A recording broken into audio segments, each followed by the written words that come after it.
The Browns, they're putrid. They're the worst team in the NFL. The season, the 2024 season is over. Lamar Jackson can't win the playoffs. He'll win a third MVP, though, so that's great. Drew Sample is the most important piece of the Bengals offense next year. Go Joe Burrow. He deserves to be MVP. I wish he was the Browns quarterback. Kind of mean that. If you're looking for the most reactionary, silly, and unserious show on the internet, then you're home. Live from Hamilton, Ohio, it's Off the Bench by Chatterbox Sports on 1410 ESPN Radio. You know, guys, when the headline of the show said no more blackouts, I was really disappointed. I thought that was a new rule moving forward. But no, it meant about the Reds. So we'll get to that coming up. But no, we're late today. I know everyone's blaming me. That unexpected checkpoint on the way into the office today really kind of delayed some stuff. But no, if we didn't start late, we wouldn't have a show at all. So, I mean, I guess that's just kind of the plan moving forward. Just don't if we're on time, that's more of a surprise than when we're late, to be honest. That's the question I asked the wonderful chat yesterday. I said, you guys keep saying late. We haven't started before 10:05 in months. So you got to reset your expectations. We talk about that with the Bengals all the time. Preseason expectations don't matter. You got to reset them to where you're at now with what you know now. And now they should all know we're not starting at 10. I set the clocks back in this room 5 minutes, so we're always on time in my eyes. Except for today, it was 10:08. Yeah, it was. So we were late today. It's like Jacob's Bengals expectations coming into a season. You know, a slow start doesn't matter. Being late doesn't matter. It's just as long as you get it right. And here we are. That's right. That's off right. and rolling here on a Friday. This is Off the Bench presented by United Dairy Farmers. Justin Kinner, Casey McCollister in the producer chair. Is it much warmer today than the last time I did the show remote, Casey? How's it feel in the studio? What's the weather like? It feels okay right now. It's all right. I'm a little bit more dressed for the weather now. I'm starting to layer up a little bit better, and we're going to be fine moving forward. We've also got some heaters that are waiting in the wings for when it gets really, really cold, because it gets cold in the studio. I know Elliot remembers how cold it gets. So when you say you're layered, you just mean you're wearing a T-shirt and an unbuttoned flannel? That's. I mean, that was. I'm a little layered today, and I got on a T-shirt. Yeah, it's double layered. It's okay. Got two. Yeah. Yeah. It's unbuttoned, but yeah. I still think that's the flannel, one layer. The flannel looks that's warm. one layer. Well, it's double layered in areas where it matters. Whoa. What the hell does that mean? I don't know. Welcome to Friday. Yeah, it's like I love Friday shows. What we got today? Let's see.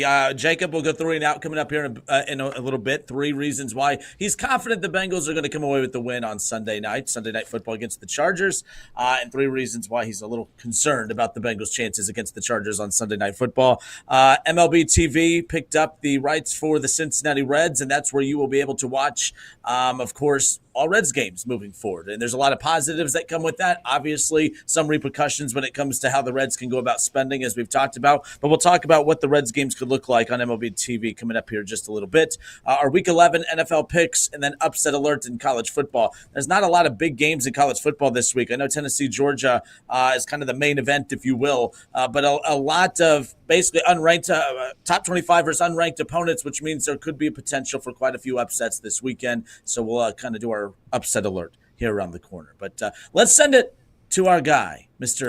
Elliot Rearing, as he brings the most passionate Friday edition of Elliot's Headlines. Elliot loves 3 things: Joey Votto, David Bell, and leading off the bench with top headlines. That's right. How about that? How's everybody doing today? Oh no, Casey, today's the day we stop the music? Yeah, we have too many complaints. No one likes the music. Everyone hates the music. Everyone hates the music, so I know. I'm turning it off. Oh, what a day. Headlines. College basketball. Nichols wins 61-59 at the buzzer to keep NKU winless for the season. Nichols decided to play NKU and then Cincinnati back-to-back nights. That'll be tonight, 7 p.m. See you at Fifth Third. That's called budget. That's called budget efficiency, by the way. That's right. That's right. It's called budget efficiency. Get 2 games out of 1 road trip. Good for McNichols or Nichols or Nicholas or whatever the hell the team is that they play. Where are they from? What state was that school from? Has to be somewhat close, right? Certainly. Let's learn that team. It's in the South. I think it's in the South. Is it? Ooh, we're gonna learn. Nichols. But well, Thibodeau, yeah. So Louisiana. Louisiana. How about that? that's Good for what I them. thought. That's what I thought. Eastern Michigan. They beat Indiana University, Indianapolis. Is that what this is? Yeah, they took away IU the They used to be it used to be IUPUI. Yeah. Okay, I out of the see. horizon. Yep. 74-71. UMBC, they demolished Coppin State, 92-67. Coppin State, they're winless on the season. Anybody care about that one? Florida International, how about this one? This is the Battle of Florida. Florida International throttled Florida National, 110-55. So the international school played the national school, and the international school won big. LSU, they beat Kansas State 76-65. It was a bad night in college basketball, but I had to read some of them. NFL, the Eagles, they take care of the Commanders 26-18. For those of you who turned that game off at halftime, what a horrible game. Saquon, 26 carries, 146 yards, 2 touchdowns. He added 52 receiving yards as well. Hurts threw for 221 yards with no touchdowns. Jaden Daniels tossed a touchdown and an interception while throwing for 191 yards. Wide receivers, by the way, were responsible for 3 of Jaden Daniels' 22 completions. 3 wide receivers made a catch. The rest were all tight ends and running backs. They have a surprising number of running backs and tight ends, but they were all competitive last night. Didn't get the win. I also don't understand the clock management there because I feel like if you would have tried, you could have scored with like a minute and a half or a minute left. You still would have had 2 timeouts. You still would have had a little bit of a prayer. Wouldn't have been a big prayer. I didn't understand just forfeiting that game, but to each their own. Good job, Dan Quinn. NBA news. The Jazz, they get their first home win of the season with a victory over the Mavericks, 115-113. Luka dropped 37 in that loss. I think that was the only NBA game last night. At least that's what I was looking at. In NHL news, finally, the Oilers. They beat the Predators 3-2 in overtime. Jacobs' guy, Connor McDavid. That's right. Becomes the 4th fastest NHL player to reach 1,000 points. How about that? McJesus. That's right. He's a pretty good player. Very good. But like nobody saw this. We don't have the clip, but Mike Tyson slapped Jake Paul in the weigh-in. How about that? Are you guys ready for that fight tonight? Anybody going to watch that one? I know we all I said. don't think it's rigged. I Based on the promos Mike Tyson was cutting yesterday, I don't think it was rigged. He was talking about how his kids have never seen him win and they're finally going to see their dad be a champion. Like, I think there's different promos you can cut if you're Mike Tyson to make this fight interesting if you know you're going to go in there and lose. I don't think you're talking about your kids seeing their dad finally win a fight for the first time in their lives if you're going to go in there and lose. I think he's at least going to give it a go. I mean, I know he's 60, and he was already tailing off at the end of his actual career, so who knows how good of a boxer he actually is, but it is Jake Paul, and I think if Mike Tyson's going 100%, he has a chance. I'm probably going to watch it. I don't think. Did you see the slap? Yeah. Did you see the slap? What do we think of the slap? Like, it wasn't a full extension. It was just like, I mean, I almost get the vibe like, hey, slap me during the, the weigh-in. I don't know. I'm with Jake because some of those promos got me thinking that, like, hey, there's different ways that they can go. So, where, I mean, he's not going to set himself up to embarrass himself in front of his family. So, why would he say it that way if he didn't truly buy into this? I don't know. Like I said, we've been duped so many times with some of these little makeshift celebrity boxing matches or whatever. So, who knows? But Mike Tyson, obviously still a draw. I'm going to tune in. I'm just trying to do my best not to get duped. But I think we're all going to be duped if we tune in, and we'll be surprised if we don't tune in. So, yeah, I don't know. I don't know what to make of it, to be honest. But the slap was interesting. Yeah, I will not be watching that fight. I hope it's a knockout. I hope Mike Tyson knocks him out, but probably won't happen. So why even watch? Why even waste my time? But that's okay. Listen, but have we decided if it's pay-per-view yet or if it's just a Netflix? It's on Netflix. It's just on Netflix. It's just Netflix subscription. Okay, all right. Then maybe I'll watch the highlight on Twitter whenever that happens. But that's it. Those are your headlines. Not a busy Thursday yesterday. Uh-oh. It'd help if I unmuted my mic. Yeah, there you go. But that was Elliot's headlines, of course. This is Off the Bench presented by United Dairy Farmers. Justin Kinner, Casey McAllister, Elliot Rearing, and Jacob Tissett with you here. Short segment to open up the show, but I know we got a lot to get into in 3 and Out, of course, with the Cincinnati Bengals. Jacob, 3 reasons why he believes the Bengals are going to come out victorious on Sunday night against the Chargers in Los Angeles, as well as 3 reasons why he's a little concerned about their chances against the Chargers. We'll get to that next. 3 and Out with the Cincinnati Bengals by Jacob Tissett. Coming up next, more Off the Bench when we come back.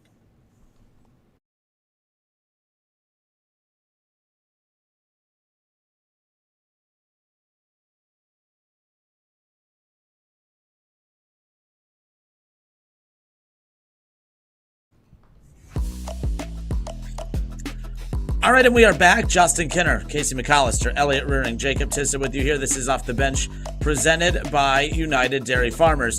Before we get into 3 and Out, 3 reasons why we believe the Bengals will be successful on Sunday, 3 reasons why we're concerned. I did want to touch on a couple NFL headlines real quick before we get to our picks later on in the show. But look, we talked a lot about the Falcons, right? The Falcons are everyone's top pick, especially on the show, Jacob and everyone else when it comes to that division. But then they made a lot of headlines when they, of course, go and they get Kirk Cousins, spend a lot of money, but they use their top or their high first-round draft pick to get Michael Penix Jr. Michael Penix Jr., we might get a chance to see him start this weekend. Kirk Cousins apparently has multiple injuries that he's battling through. We might get a chance to see Michael Penix Jr. for the first time this Sunday. That would excite me. I mean, Kirk's, 3rd in the league in passing so far this year? I don't think he's anywhere near a list of problems for the Falcons, but it would always be exciting to see the rookie. I think Michael Penix, a left-handed quarterback in Atlanta, we've seen fun with that before with Michael Vick. So, obviously a different caliber of player, not a runner in Michael Penix, but it would be a lot of fun to see Penix in that offense with those weapons. Darnell Mooney's hurt, so it might be a little tough to throw him into the fire without the full, breadth of weapons that they usually have down there. But I would love to see Penix. I do think it's a tough situation, though, for the Falcons, because if you put Penix in there and he tears it up, then you might have a lot of fans asking for him to stay in there instead of the 40-year-old, quarterback Kirk Cousins. So I think it's a tough line to walk if you're the Falcons. You don't necessarily want Penix to look too good in a game if Kirk doesn't play, but you certainly don't want to throw him into the fire and have him struggle when you don't need to at this point in his career. So I don't know. It's going to be interesting for sure, but I personally would love to see Michael Penix this year. Yeah, I was pretty much out on that pick as soon as they made it. So if he comes out and he shows that he's a competent quarterback, I'll say I was wrong. I'm willing to say that. I don't think that you needed to do it when you have Kirk Cousins for 3 years. I don't know, again, the contract situation. Jacob knows more about that than I do, but it just didn't make a whole lot of sense to me because maybe you get a better quarterback in the years coming up here. But teach their own. They wanted him. They got him. And listen, if he comes out and he throws for 3 touchdowns, they know they have something. So there's that. Well, hopefully, I do kind of hope that there's a Colts drama though. I want more teams to be like the Colts. We're just going to switch from the guy we drafted to the aging veteran, and I want to keep doing it all season long. That's fun. Nobody knows who the quarterback is. Who cares about development? No. Why would you even waste your time? You have Joe Flacco. Well, everyone focuses on the Colts doing that and forget that the Panthers do the same thing. It's just Bryce to Andy. Well, I would say that's a little bit different, but not much, I guess. Not much. Actually, I agreed with you at first, Elliot. I think it's a little different, but then when you think about it, it's not different at all. It's actually the same exact situation. Both quarterbacks were playing poorly. Both decided to move on from him, bring veterans in, and then change their minds a few weeks later. But it did work. Look, Bryce Young looked better. He looked okay. A couple weeks off, right? Maybe that happens for Anthony Richardson. He's going to beat the Chiefs. Yeah. I'm seeing so many TikTok edits. Edits. He's gonna beat the Chiefs. It's. I don't know if you go to TikTok, Kenner. It might be too woke for you. But I'll go on TikTok. And always politics. I always bring up politics. Always. I've been on TikTok and it's the same thing every time. It's a highlight of the Chiefs blocking the field goal against the Broncos behind the music of Taylor Swift. Yeah, and the foreshadowing. And then the Taylor Swift music slowly cuts out, and it's Brain Stew by Green Day, one of my favorite songs. That comes in, and it's just shots of Bryce Young. It's like, we need you. We do. It's very, very fun. He has to save us. Well, speaking of those Kansas City Chiefs, Harrison Butker, the real Chiefs MVP, he's going to be out for some time, and they might be putting him on the IR, and they've won quite a few games because of him this season already. So I know we don't like to overreact to kickers, right? We don't like to give kickers any credit until they miss a big kick. McPherson, right? It was they traded up to get him. It was great. Money Mac. Now everyone talks about the kicker when things are going bad. But this could be a problem for the Chiefs. All their games are coming down to the last possession each and every week because their offense is just good enough to win games but not good enough to put teams away. This could be a problem for the Chiefs, and we could see a loss or two come just because they may not have a competent kicker down the stretch in these close game scenarios. Right, yeah, and with Patrick Mahomes not playing at his highest level right now, that's something that you're going to have to keep an eye on. You just said it there. Butker's won them a handful of games already this year to get them to that undefeated record. And with all these games being so close for the Chiefs this season, you absolutely have to have a competent kicker that can make field goals. And you're not going to get someone as good as Butker, but I'm going to be very interested to see who they have kicking those field goals, because there's a big range of what kickers are available. There's some that are much, much better than others, and we've seen that as kickers have went down across the league. Some of the free agent additions have been 100% across the board, and some of them missed 3 field goals in their first game. So it'll be really interesting to see which route the Chiefs go if Butker does land on IR, which seems to be the expectation. One interesting thing about this is Harrison Butker, every single kick this season, has been dropping down to his knee. After he kicks, he falls down on his left knee, hits the ground pretty hard, but that's just a new piece of his technique he's been doing this year on every single kick he's kicked this season. Well, it was tweeted out in the early weeks 1, week 2, week 3, that kind of impact on your knee consistently as much as he's kicking is going to cause meniscus damage. And now we're 10 weeks into the season and he's out with a meniscus tear. This isn't something that's necessarily surprising for people that know what they're talking about and what they're looking at and have seen what Harrison Butker's been doing with his new technique. So super interesting that was something that he added to his game this season and changed when he's already been one of the best kickers in football, and now we're seeing it cause him to miss time. By the way, they should go after Mike Nugent. Oh, I miss Mike. Mike Nugent. They should bring him back. How old's he? 42 years old. I was just looking at some of his stats. I didn't know Mike Nugent had a long career before the Bengals.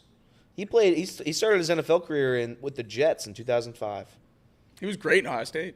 Yeah. He's only in his 40s. 42. Interesting. I don't know. I mean, I feel like he played a long time ago. I don't know, but 42. Yeah, maybe he can still do it. With the Chiefs, too, keep in mind with this, something else that's interesting that they put out. Again, everyone loves bringing up the officiating, bailing out the Chiefs all the time. So Land Clark, and this could play a role in who you pick in the Chiefs-Bills game when we get to our NFL picks later on. Land Clark is officiating the Chiefs-Bills game. Kansas City is undefeated when Land Clark is officiating Kansas City Chiefs game. So that's a stat that's being followed. Yes, now people are trying to follow like the officiating crews and what the Chiefs records are when they have particular, officiating crews. So that's something to keep in mind. Also, they even went into more detail saying that Clark's crew, that they are first for illegal formations in the NFL as well as second. They've called the second most false starts. Buffalo, they have the second most false starts in the NFL this season. Oh, wow. Kansas City has the least pre-snap penalties on top of that. So without Harrison Butker, you have another MVP in Land Clark coming in. The Chiefs should be okay against Josh Allen and the Buffalo Bills this week. So just keep that in mind when you make your picks. Oh, boy. I love ref stats. I love ref. When teams don't win the penalties. And they do home and away. I love ref stats. It's my favorite. All right, continuing on, more NFL news quick before we get to 3 and out. We'll go over to the Miami Dolphins. I know we talked about them earlier in the week. The Miami Dolphins back in the playoff hunt with the win that they had on Monday Night Football, of course. But Tyreek Hill said that he may undergo surgery on a wrist injury that has limited him at practice the last couple of weeks, and has played a role in why he has not been able to produce as much as what he has in recent seasons. Maybe that's an excuse. I don't know. But something to keep an eye on, Tyreek Hill battling a wrist injury that he may have to have surgically repaired following the season. Yeah, I mean, big news for the Dolphins offense. We know that's a unit that has been struggling this year as injuries have plagued them, with Tua missing a ton of games. And they've looked better since he got back, but, I mean, they need their weapons. You're going to need Tyreek Hill and Jalen Waddle and all those guys to stay healthy, Devin A-Chain, all those guys to stay healthy all year long if you want to crawl out of the hole that they've dug for themselves. So Tyreek Hill having surgery and missing any significant time would certainly end their playoff hopes, if there are any that exist. There are none, and this would certainly end it. By the way, they haven't been able to get the ball to him at all anyway, so who cares? The Dolphins are irrelevant. That's a franchise that's in a disaster mode. Good luck to them, though. Washington, are they frauds? No. Washington's not fraudulent. I was debating that last night. That's a good team, and I think it was just maybe it was just like wrong place, wrong time. I think it's a team that's overperforming for sure, just like the Texans did last year, maybe just like the Bengals did years before. So I think they've got a good young group of guys. They're only going to get better. I wouldn't want to play them in the playoffs, but saying that, clearly there is some issues there where if Jaden Daniels is forced to throw and if there's pressure put on him, maybe he's not ready yet to be a top 5 quarterback in the NFL. If anybody was ever trying to debate that, which nobody was, but they're just so young. They're all so young. They're going to get so much better this offseason, and they're probably going to take control of that division in the next couple of years. These last 3 games or so, 2.5 games, are really the first glimpse of Jaden Daniels' career so far outside of the opener that he hasn't been phenomenal. And I think it's kind of funny to see people react to, a 209, 202, and 191 passing yards game with 3 touchdowns and 1 interception and act like it's the end of the world for a guy just because he's no longer in the MVP conversation. Yeah. This guy's a rookie. He's still putting together a phenomenal season, and to even have the Commanders at a point where we're debating if they're frauds or not means they're at a point where they were once respected enough to be considered contenders, which is a crazy leap for that franchise to make with just the pick of Jaden Daniels. Obviously, I know a lot more has changed in there with Dan Snyder selling the team, Dan Quinn coming in, and a lot of different draft picks and trades to bolster that defense and offense, not just Jaden Daniels, but you can't help but put a lot of that on the quarterback, and it's what we saw with C.J. Stroud last year coming into Houston and turning it around so quickly. But I would even say this is more surprising because we've seen Houston at the top before with Deshaun Watson. They were a competitor, and CJ has gotten them back to that point of respect, but Washington's never been here. Washington, at least in my life, outside of about a 2-year window before Robert Griffin III's knee blew up, has never had any respect. And now Jaden Daniels has them to a point where 11 weeks into the NFL season, we're talking about if they're frauds, which means they're at least on the bubble of being a contender. That's crazy. That's crazy, and I think it's important to recognize what he's doing there, even with a couple, I don't even want to say lackluster games, I'll say average games over the last few weeks. You're 1-2 in those games, coming back to earth a little bit as a team, and people are pressing the panic button. I just think that's crazy. Yeah, and people bring up too that game against the Bears where they come out on top in that Hail Mary, and was that obviously it's a great throw, but it's a Hail Mary is just a play of luck. You throw it up there and hope that someone's open, and obviously I think many would argue the Bears lost that game more than Washington won it. So you take that game out, potentially should have lost that. I know we don't live in that world of woulda, coulda, shoulda, all this, but it does show that this team's not as hot as what they were early in the season. Obviously, that matchup with the Bengals put Jaden Daniels. That was like, if this was college football, that would have been like his Heisman moment, right? The way he led them against Joe Burrow and the Cincinnati Bengals, and then everyone was locked in on him after.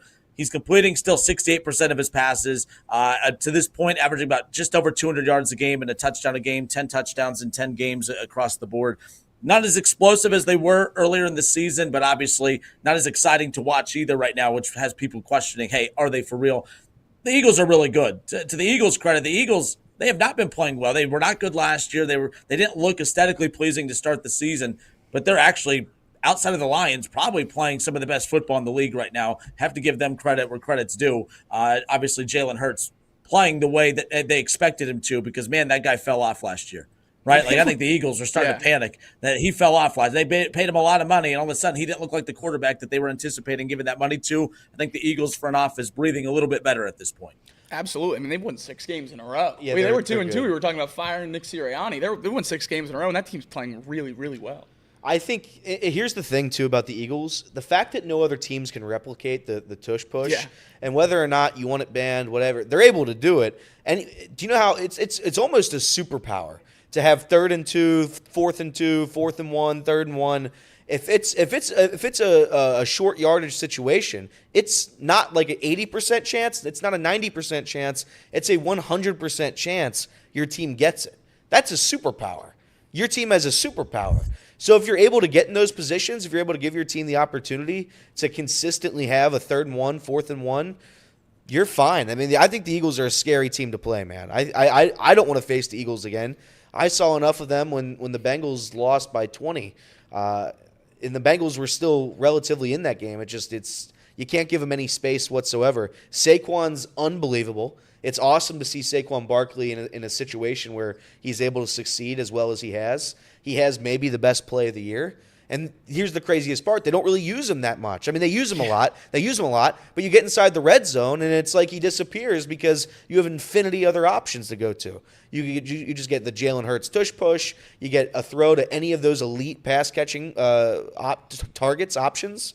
It's the Eagles are scary, and the Eagles are really good. Nick Sirianni is not getting fired anytime soon. I think they're the best offense, at least on paper, in the league. Yeah. They have a top 10 O-line, no question about it, when they're healthy. They have the best receiving duo, in my opinion, because T. Higgins isn't on the field. And then Saquon Barkley is arguably the best running back in football right now. And Jalen Hurts is still not clicking 100%. I mean, he missed open throws last night time after time. They could have won that game by much, much more than 8 points. And he left points on the table. Once he starts clicking, that offense is going to reach another level. And if that defense and pass rush stays where it is right now, I think the Eagles are a really, really scary team. I wouldn't necessarily say that they're locked in a tier below the Lions. I mean, I think this team can absolutely play with the Lions, especially if Jared Goff is making mistakes like we've seen recently. Is Jalen Hurts the best quarterback in the NFC? Unless I'm missing one. I'm trying to rattle him off in my head right now, and I think he might be. There was a conversation to be had about Jared Goff, but I think Jared Goff's a game manager. There's nothing wrong with that. Jared Goff's a great game manager, and you're seeing it this season. He's able. I would take Kyler over Hurts. Kyler. I forgot about Kyler. Okay, so then you could. I would probably say Kirk is number one. Kirk's still number one. I mean, he's the third leading passer in the NFL this year, and his team's leading his division. They're 6-4.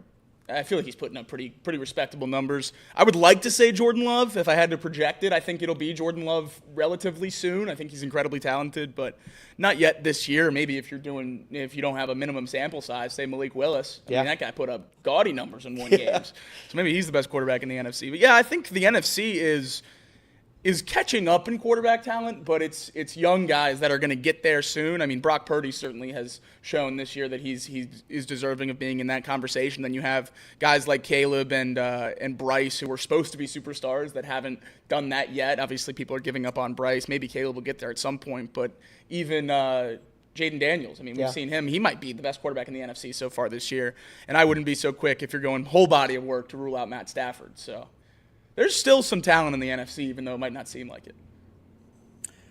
Derrick Henry leads the NFL with 14 touchdowns on the season.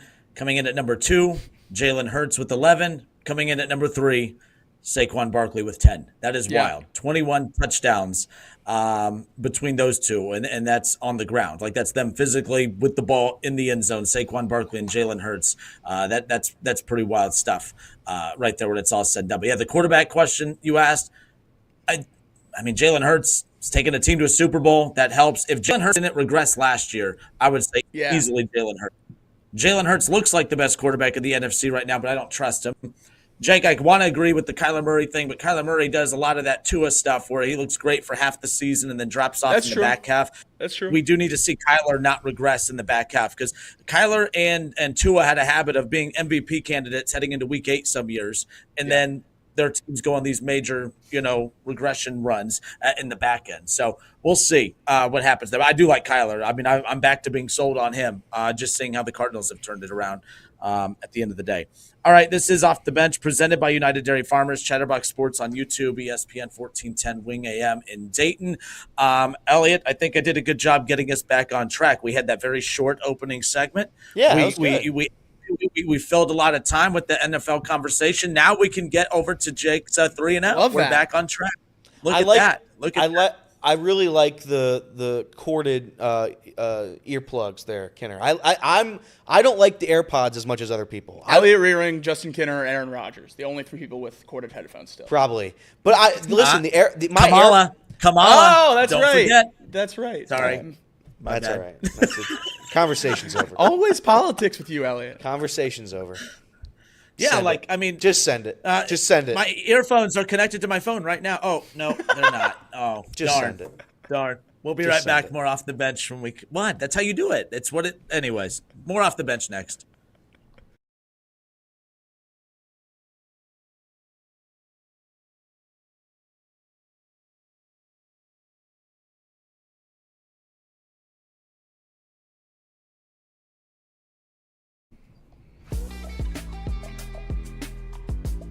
Elliot, you okay?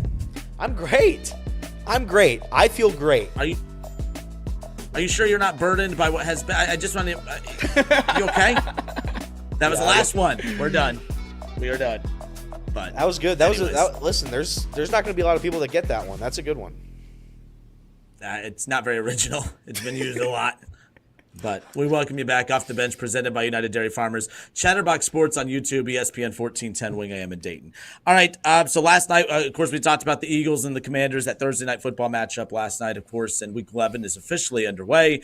Cincinnati Bengals, again, primetime matchup last night, Eagles and Commanders. The next primetime matchup, of course, we'll see on Sunday night, the Bengals and, of course, the Chargers. So let's turn our attention towards the Cincinnati Bengals. I think this is Week 11. This is their 13th must-win game of the season. Everything is on the line on Sunday night, obviously. Look, we've talked all week about the importance of this game. We know the importance of this game. We know what's on the line. Every Bengals fan knows if they lose, a lot of people are going to check out on this team. If they win, it gets people to buy back in. This would be the first win over a good team this season, and it gets people locked in again. Let's send it over to Jacob again, because we're going to go 3 and out with the Cincinnati Bengals. 3 reasons why we feel like this Cincinnati Bengals team is going to come out victorious on Monday or Sunday night, but also 3 reasons why we're a little concerned. 3 and out with Jacob. Look, I'm going to be completely honest with you guys. This is a bad matchup. It's a real bad matchup. This Chargers defense is really, really good at basically everything. And that's where we're going to start. We're going to start with the negatives, because there's a lot of them.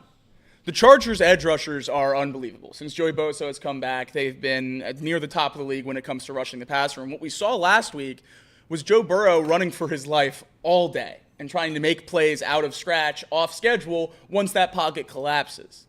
That's going to be the same problem we're facing this week against the Chargers. Khalil Mack, Joey Bosa, Tui Tuipulotu, these guys are stars. Bud Dupree signed there in free agency this offseason. These are household names that when it comes to rushing the passer, and the Chargers have a handful of them. And they're going to be trying to get after Joe Burrow in this game, and the O-line's going to have to step up. We haven't seen it yet this year, playing at a high level, except for those first few weeks. They've really fallen off since, and Orlando Brown, Alex Kappa being on the injury report this week, certainly not what you want to see going into this game against a star-studded pass rush. So that's my main concern coming into this game, and with Joe Burrow having limited time to throw with a great pass rush, that leads me to my second concern. They're the 4th best coverage team in football. Their secondary is unbelievable. They have 9 interceptions this year. They've been able to capitalize on mistakes from week 1, and they're playing lights out in the back end. And if Joe Burrow's running for his life, that's when mistakes can present themselves. And this is a unit that knows how to capitalize on those mistakes. Every single drive the Bengals have in this game has to end in a kick. Punt, field goal, extra point. One of the 3. No short fields, no opportune situations for the Chargers. You have to get the ball down the field, and if you can't, you have to be able to punt it away and give them a long field. That's how the Ravens were able to get the ball rolling in that game, was a Chase Brown fumble that gave him a short field and put him on the board and reinvigorated that offense. Can't have it this week. This is a defense that knows how to seize those opportunities. The Bengals have to be smart with the ball, and that's going to go into the first pro that I have. You have to get the ball to your star players in space. This Chargers defense is great at defending the run and great at defending the pass. What they're not great at is tackling. They are worse than the Bengals when it comes to tackling. And everyone knows the Bengals have not been a good tackling team this year. How are the Bengals going to be able to capitalize on that? You get the ball to your playmakers in space. If T. Higgins is able to play, which it seems like he's going to, 85-90% of those targets need to go to Jamar Chase and T. Higgins. With a team like this, with DBs like this and a pass rush like this, you need to focus on getting the ball to the players that can make something happen once it's in their hands. And it's going to come down to those 2 and Chase Brown. Chase Brown might not be able to run the ball up the gut 20 times like a lot of us want, because this rush defense is number 9 in the league. But you're going to have to be able to use that short passing game as an extension of the offense, get him the ball on those screens where he can make people miss and capitalize on the 27th tackling defense in the NFL, and hopefully make some big plays out of that and get some touchdowns on the board.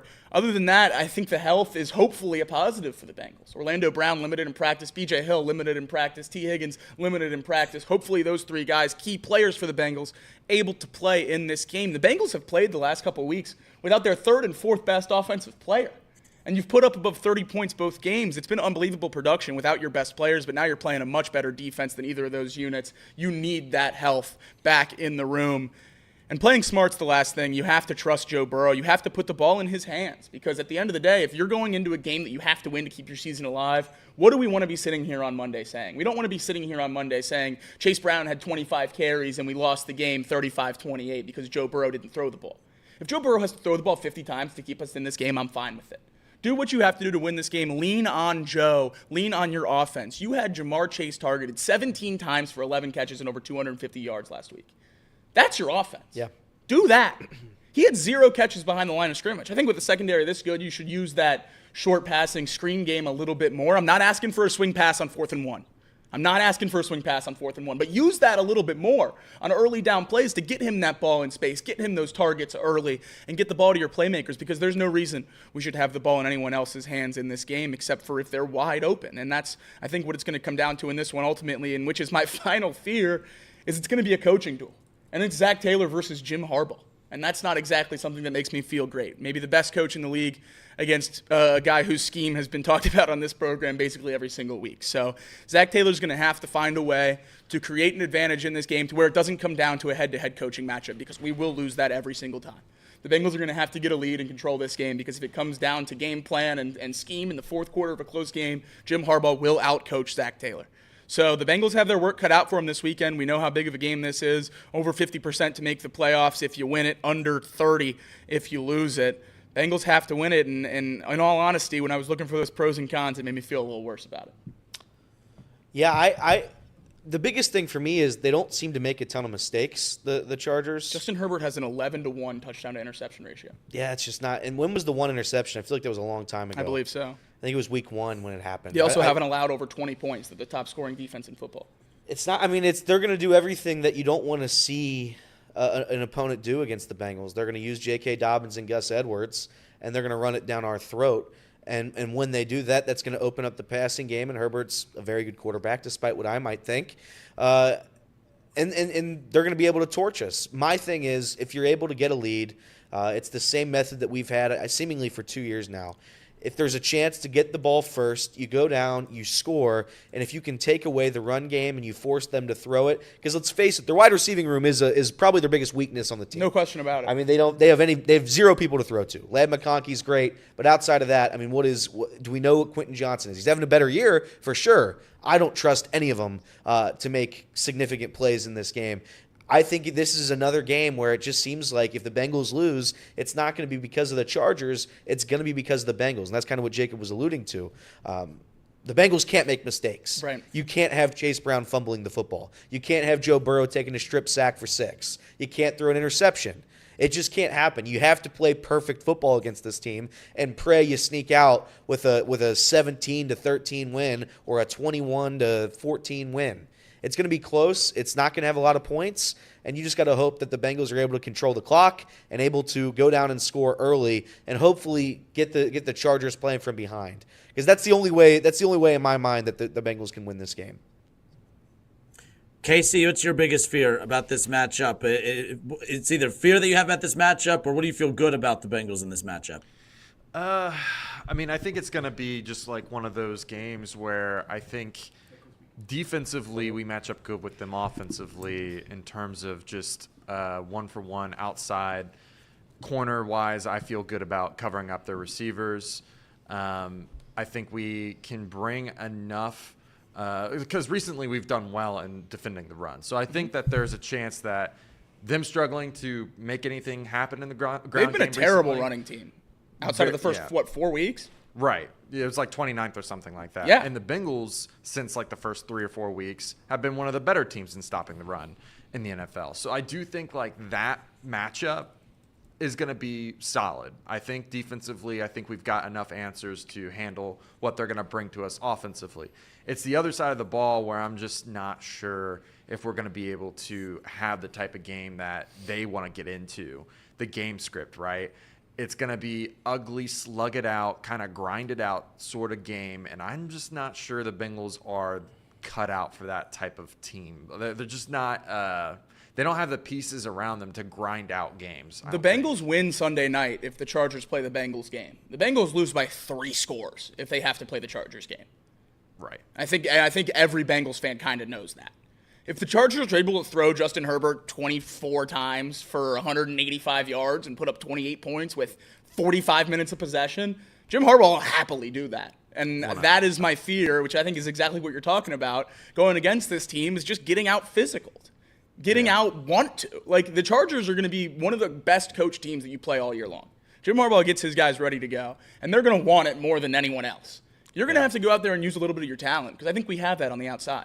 Yeah, and I mentioned this on Dialed In that this game for the Bengals is like the pressure is on, right? They're going to be wanting to win this game badly, right? The same thing can be said about the Chargers in this game because they haven't proven it against anyone. This is on prime time, and the best quarterback they've probably faced all season long in Joe Burrow will be the ultimate test for this defense. Question for you, though. If the Chargers beat the Bengals, the Chargers still haven't beaten a good team because the Bengals are 4-7 then. I know. If the Bengals win, it's a good win for the Bengals. But I don't think the Chargers can get a good win on Sunday night. Which is crazy to think. Yeah.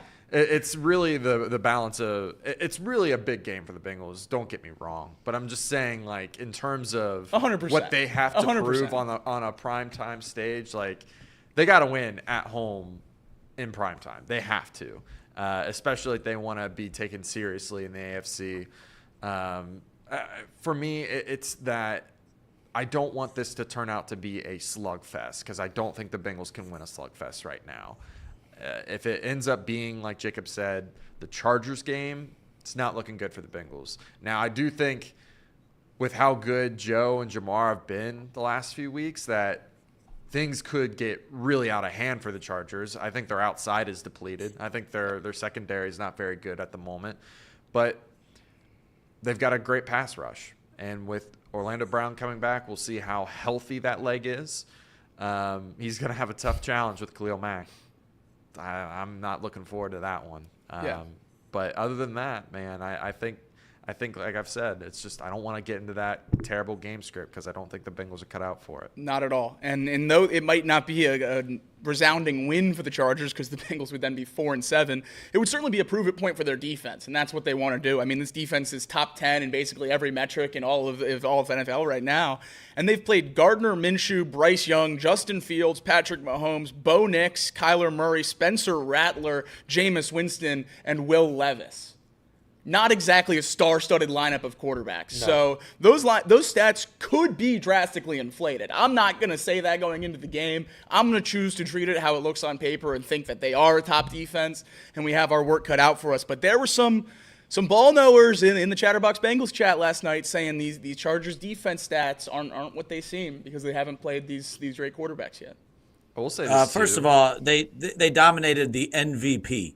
Okay. They did. They showed that they could shut down an elite quarterback. So let's slow down on they haven't faced a good quarterback. I mean, they dominated. They dominated a great quarterback in old Jameis. But that was after Jameis had a great game, and we know that he can't do that twice in a row.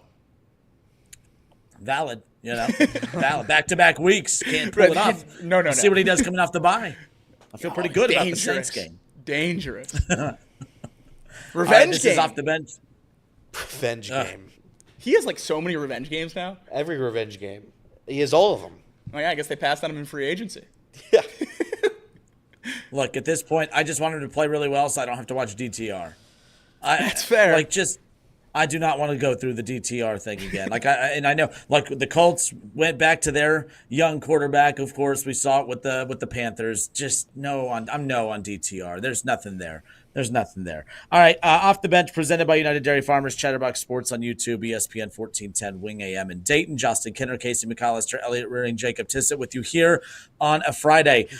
So the Cincinnati Reds just released more details regarding the announcement that was made yesterday. Major League Baseball will distribute local Reds broadcasts for this upcoming season. Mark Sheldon put out a piece at MLB.com, and there's a lot of interesting things about how this is going to go about. But the one thing that was asked that caught everyone's attention is, well, who will the Reds TV crew be? Who will be calling the games on TV?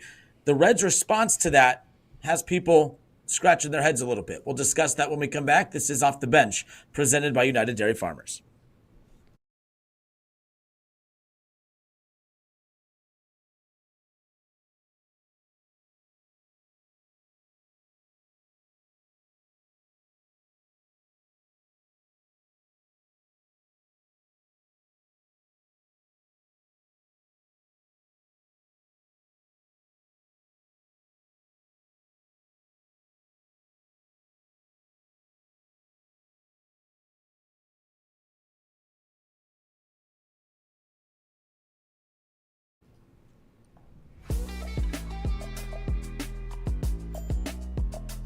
All right, we welcome you back. Off the Bench, presented by United Dairy Farmers. Before we get to the Reds in a moment, during the break, our long 5-minute commercial break and radio for the radio audience in Dayton. Oh, yeah. But during the short break on YouTube, Jacob asked a very panicky question. Yeah, What was that question? Our dear friend Jay Morrison has reported that Orlando Brown and T. Higgins are taking part in the stretch at the beginning of Bengals practice. Great news on that front. But Trey Hendrickson is not seen at practice. He missed practice yesterday. He was listed as neck/non-injury related rest. So I didn't think anything of it yesterday. But for him not to be at practice again today, certainly a concern. A great immediate spin zone by Casey, which I love, is that it doesn't even matter if Trey Hendrickson plays or not, because we weren't going to get pressure on Justin Herbert anyway because of Joe Alt and Rashawn Slater. Yeah, I mean, it's fine. I mean, they weren't going to get pressure on Justin Herbert to begin with, and that's just not their game either. They want to run the ball anyways, so we want guys like Sam Hubbard in there who can actually stop the run. So I'm going to stop you right there. You can't. I'm not going to let you say on this show or any show, all honesty, that you want Sam Hubbard over Trey Hendrickson. Take it back. Take it back. I don't think I will. Oh. I don't think I will. Ouch. But, Jacob from the top rope, Casey trying to be Mr. Optimism during the break, saying, I think they'll be all right. There's a pause, and Jacob goes, I don't think it will. Not even a little. Look. You know how I treat this team. Never-ending optimism. The only way to win this game is if they make a mistake. So it wasn't going to happen with Trey Hendrickson. It was just luck. It's just luck how it's going to happen. If Justin Herbert throws an interception right before half, they're trying to get a Hail Mary, 3 seconds, and somehow we intercept it and return it for 6. That's the only recipe for success. You know what? I'm in for that. You're in for that one? Yeah. That's how we win. Another crazy Cam Taylor-Britt interception for a touchdown? Yes. Works. Maybe he catches it this time. That'd be a good start.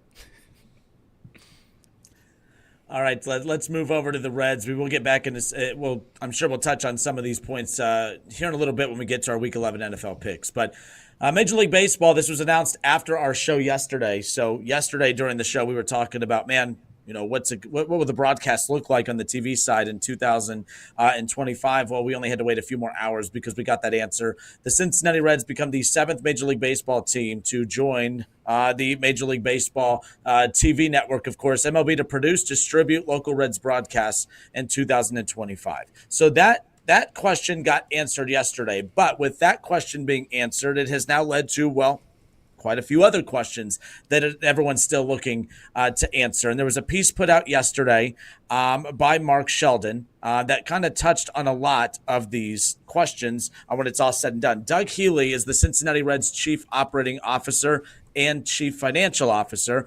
He sat down with Mark Sheldon to answer a lot of the questions that I think a lot of us are going to have, including, where can will we still be able to watch these games on cable? Are they only going to be accessible on MLB TV? Are they only going, who will be calling the games? Will there be pre and post games? How will the broadcast look? Will it look different? What will the vibe and feel be? Will it be similar to Bally? All of those things were answered in this sit down.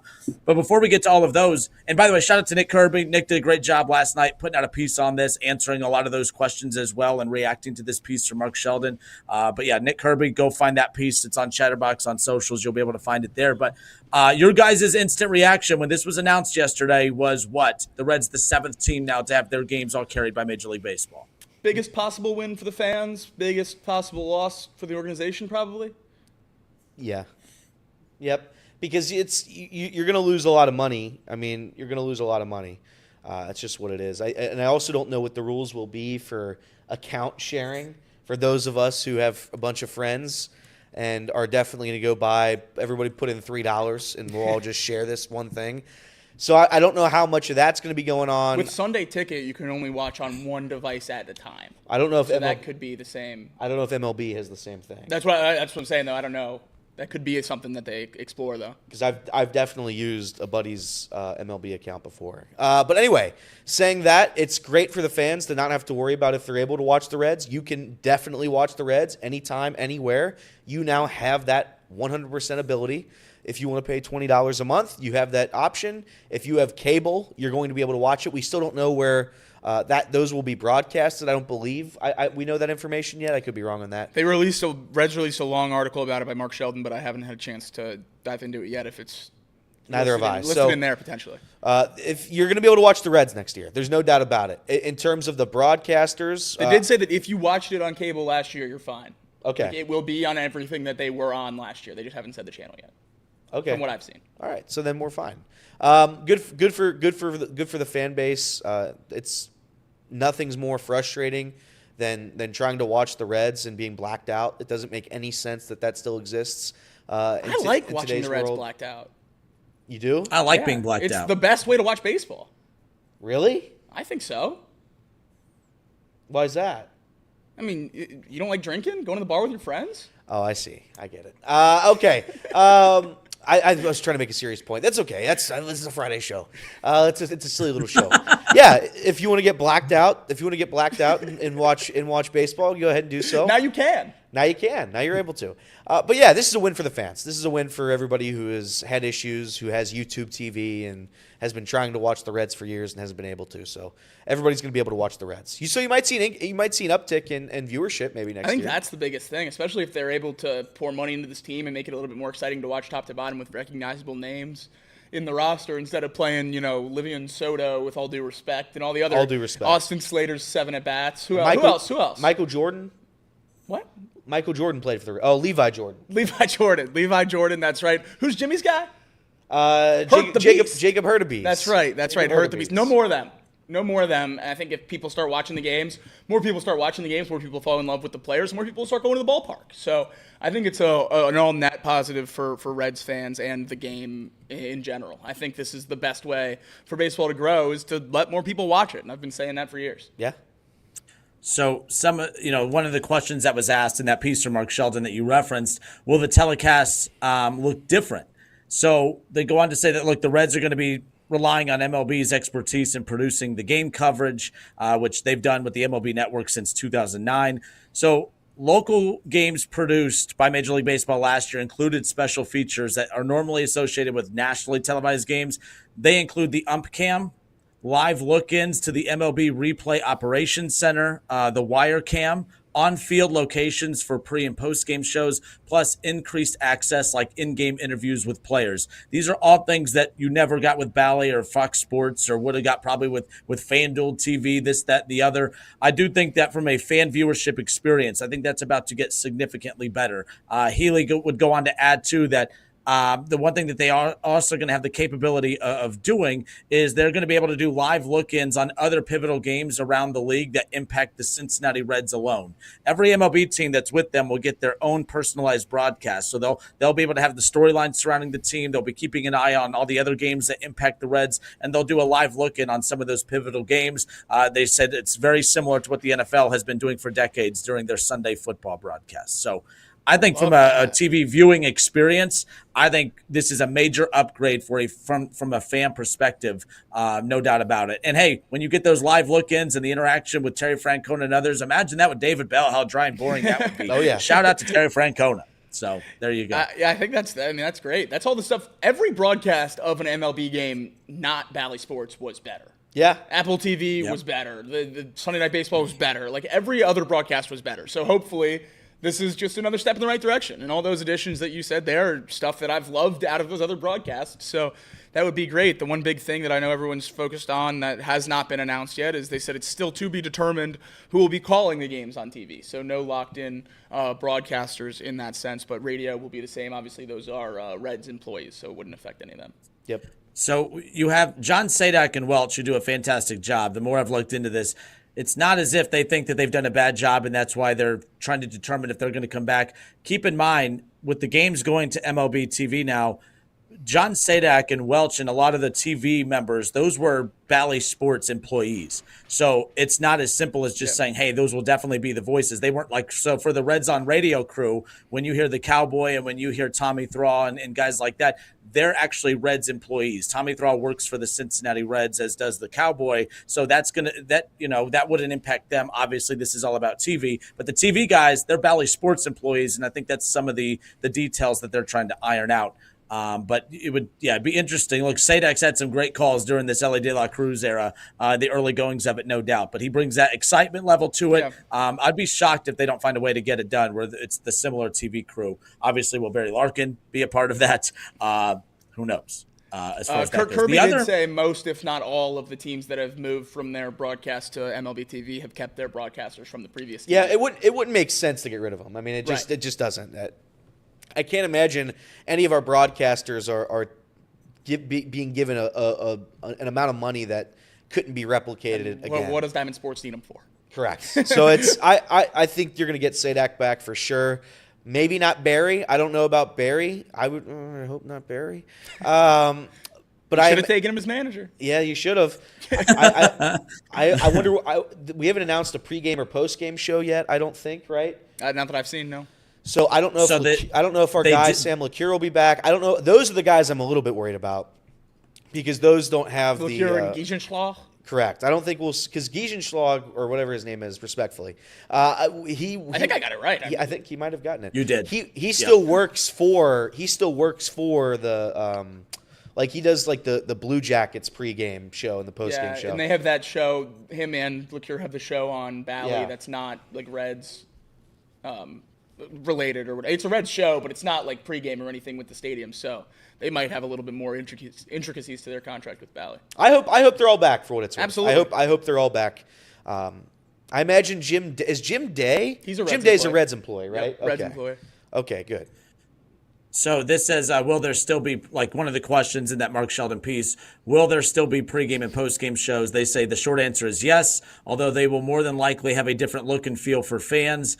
We are still working with Major League Baseball on formatting details, but again, not really referencing that. I'm with you, Elliot. I don't know. Like Giesenschlag is used across the board. Like obviously with the Blue Jackets being there, like he's used across the board for all the sports that are part of that network.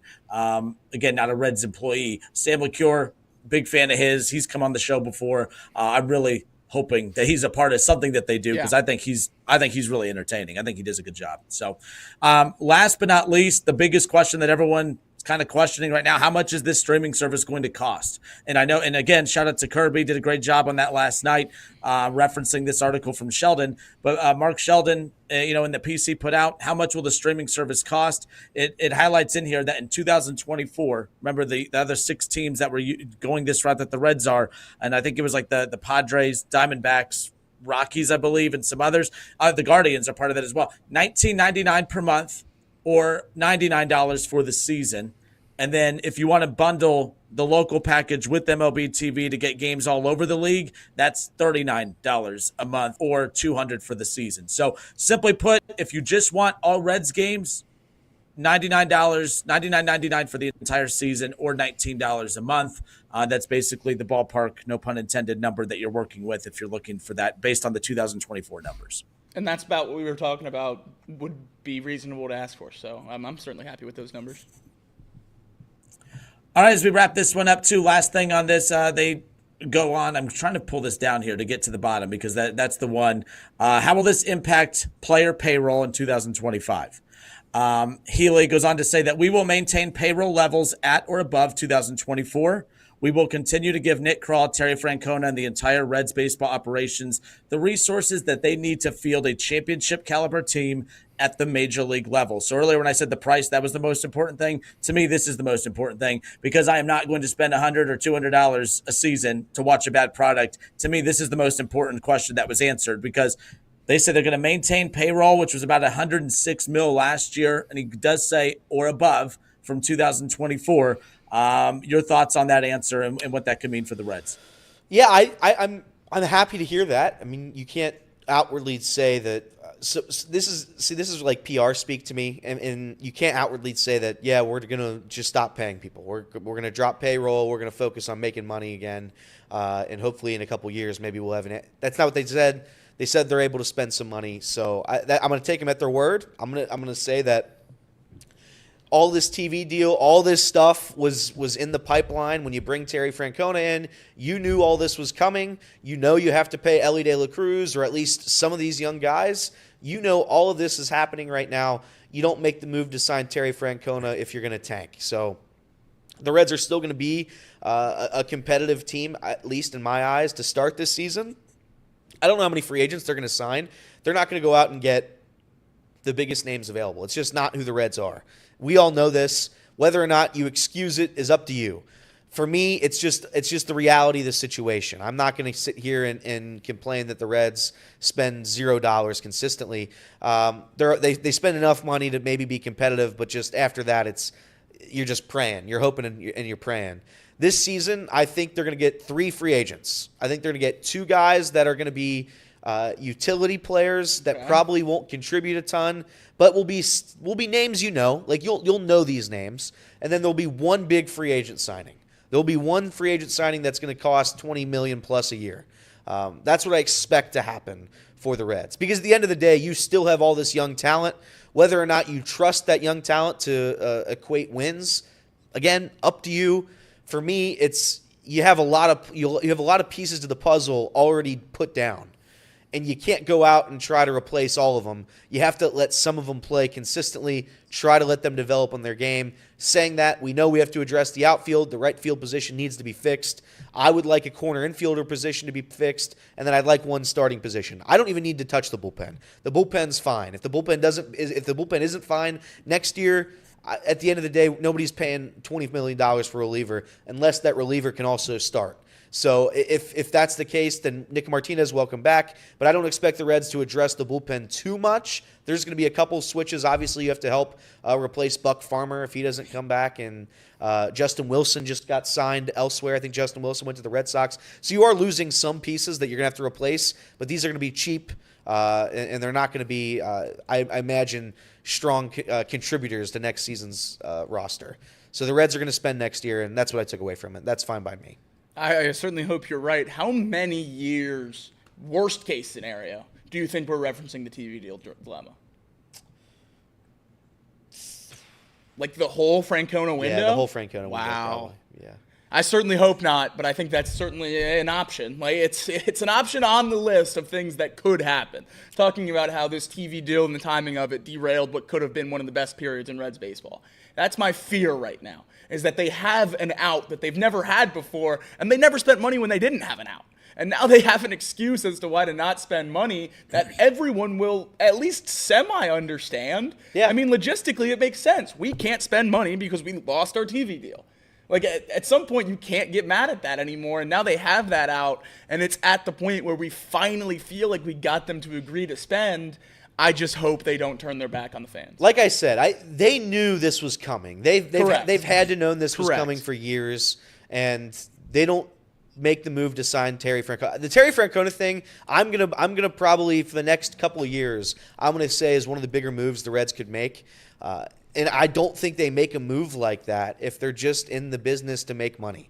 I think that's a winning baseball move. I do. I think that's a winning baseball move, and they don't bring him in if Terry knows and the front office knows that they're just not going to spend money. We have a young group. We want you to mold them, Terry, but we're not going to give you any outside help. I don't think that's how that conversation went. I don't think it's a realistic expectation to have. As far as how long we can expect this to be part of the Reds TV distribution plan, Healy says the Reds view MLB as a long-term rights partner solution, and the migration to MLB Media marks a new era of club content distribution, and 2025 is just the beginning. So this could be a long-term answer for them too. And like I said, there's just it's a double-edged sword. Like you want the better game viewing experience. We talked about some of the new features that are going to be, involved with the broadcast that we weren't getting with Bally and others, nonetheless. But all right, good stuff. This is Off the Bench presented by United Dairy Farmers. Justin Kinner, Casey McAllister, Elliot Rearing, and Jacob Tissett with you here. We'll step away for a few moments. Week 11 NFL picks coming up next.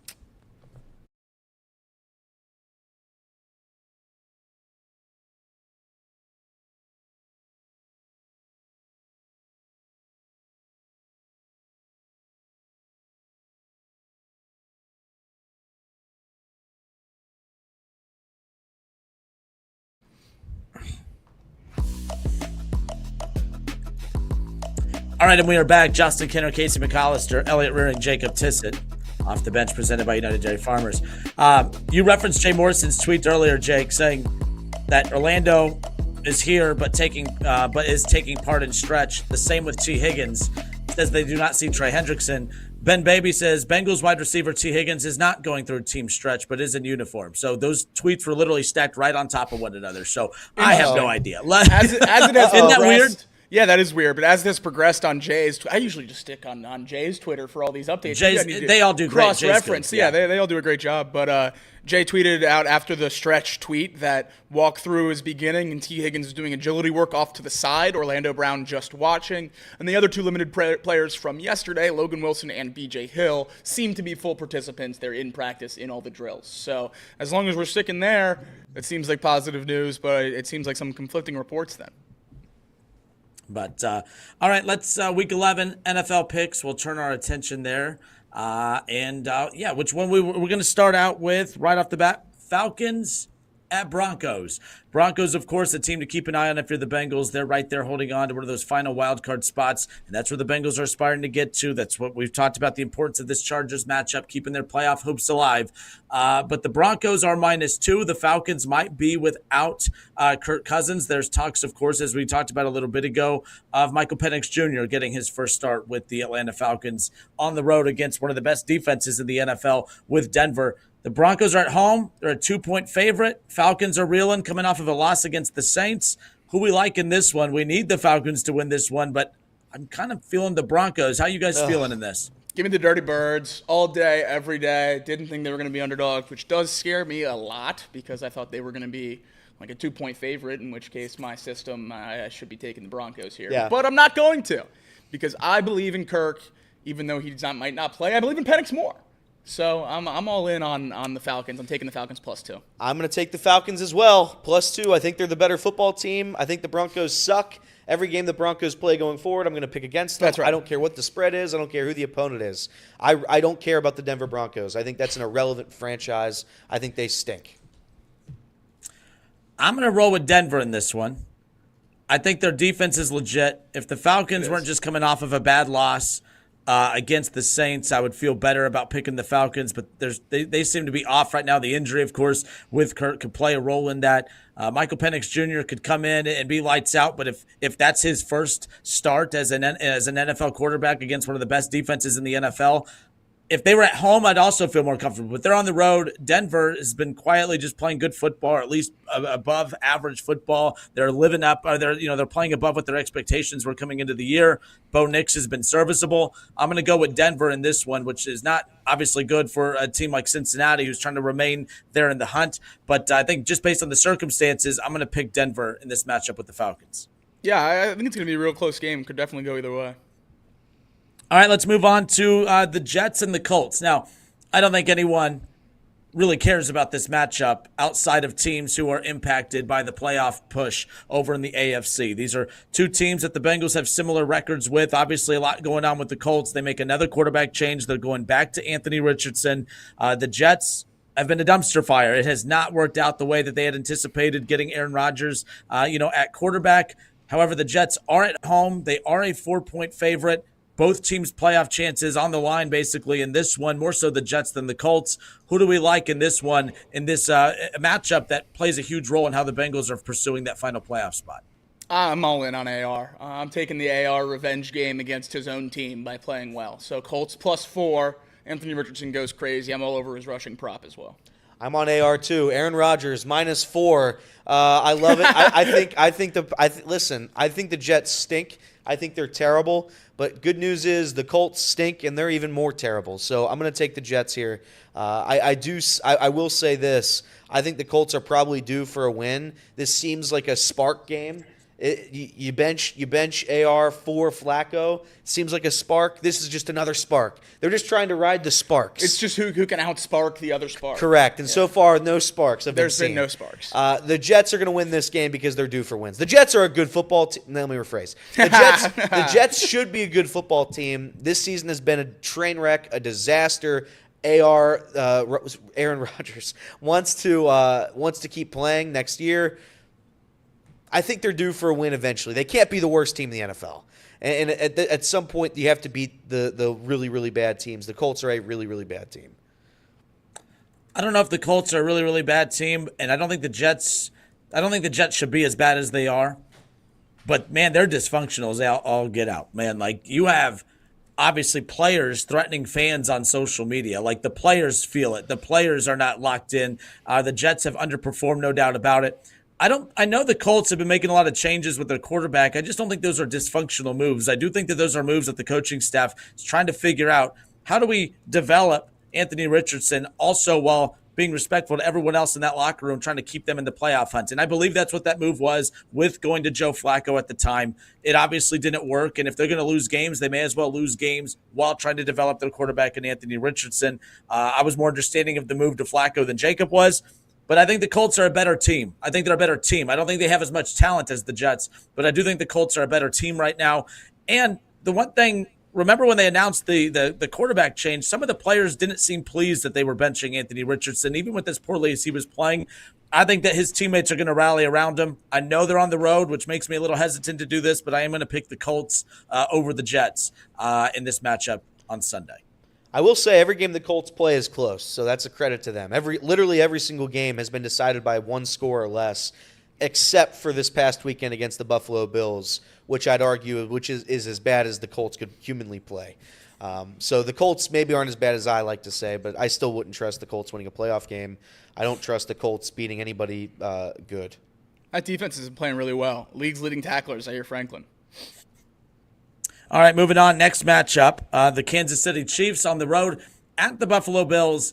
Josh Allen, Lamar had his shot to beat Patrick Mahomes in week 1 and came up just short. A toe short, literally, at least as extending that game to have a chance, of course. But Josh Allen has been plagued by not being able to beat Patrick Mahomes in their head-to-head matchups, of course, and an opportunity here for Josh Allen and the Bills with the Chiefs in town.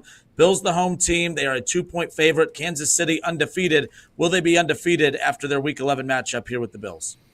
Joe Flacco. Patrick Mahomes is really good as an underdog. So that's what you have to look at this. That's what I look at in this matchup, saying that I think the Bills right now have a better offense. So I'm going to take the Buffalo Bills to win this game. The Chiefs aren't going to go undefeated. I don't see that happening.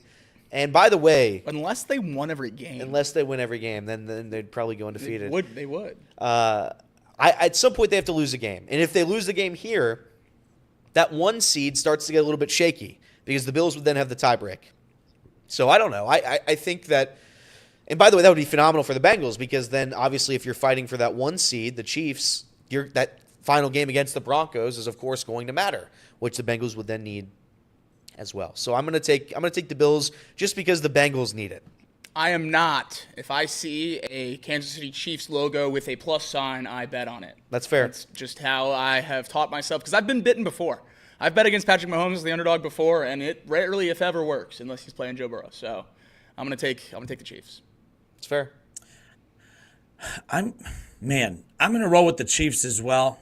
And there's really no big-time analysis as to why outside of the fact that it's just the Chiefs.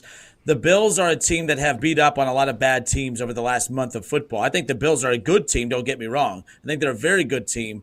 But they also don't have pass catchers, all right? Their defense has been playing okay, but a lot of that has been the fact that they've played. If you go look at their schedule and look at who they've had to play as of late, they're playing teams like, of course, the Dolphins. They're playing teams like the Jets who can't move the football up and down the field. They're playing the Titans. They just played the Colts. So it's one of those things where I truly believe that, going up against this Kansas City offense that I don't think is that explosive, this is going to be a close game. It is going to come down to probably who has the ball last. I do think Harrison Butker, as much as we want to mock that, could be a big deal for the Chiefs when it's all said and done.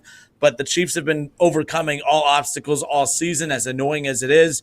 I'm going to roll with the Kansas City Chiefs in this one. However, keep in mind, too, Josh Allen does get Amari Cooper back. I don't think Amari Cooper is very good anymore, not just because I'm a disgruntled Browns fan. He wasn't good in Cleveland. He has not been good in the 2 games that he has been there with the Buffalo Bills thus far. I don't know. I just don't think that's going to be enough to put them over the edge. I like Kansas City when it's all said and done. He was good with the quarterback that didn't assault people. And he was good with Deshaun in the past as well, but that's besides the point. Anyways, let's just continue. We're not doing this today. It's a happy Friday. What happened to trying to do a serious show earlier, Elliot? I am doing a serious show. I couldn't have been more serious. Joe Flacco. You know what? Stand-up guy. He is right. All right, let's move on. The Steelers at home welcoming in the Baltimore Ravens. I like this matchup. I mean, this is the first AFC North matchup the Steelers have had all season. The fact that we are this deep into the season, we knew that the back half of their schedule was going to be a gauntlet, and that back half of the schedule is officially starting now. And technically, it started last week when the fact that they had to go up against Washington. Washington, we didn't think was going to be that great coming into the year. So technically, their gauntlet got even worse when they had to play Washington last week, but they came out on top. This is a Steelers team that's averaging 30 points a game since Russell Wilson's been thrown out there at quarterback. Their defense, one of the best in the league, but they got Lamar Jackson. They got Derrick Henry in town. Who's coming out in this AFC North showdown? Easiest bet of the Millennium, Steelers +3. I mean, these two teams, I don't think they've ever ended a game within 3 points. And the Steelers are a 3-point underdog at home. Mike Tomlin, home underdog. Patrick Mahomes, home underdog, or away underdog. But Mahomes and Tomlin as underdogs in the same week. They're handing out money this week. Steelers +3, easiest bet of the weekend. Ravens -3. I don't think. I mean, I'm just not as confident in the Steelers still. I think they're a really good football team. I can't say boo about them anymore. I believe in Lamar Jackson more than I believe in current Russell Wilson.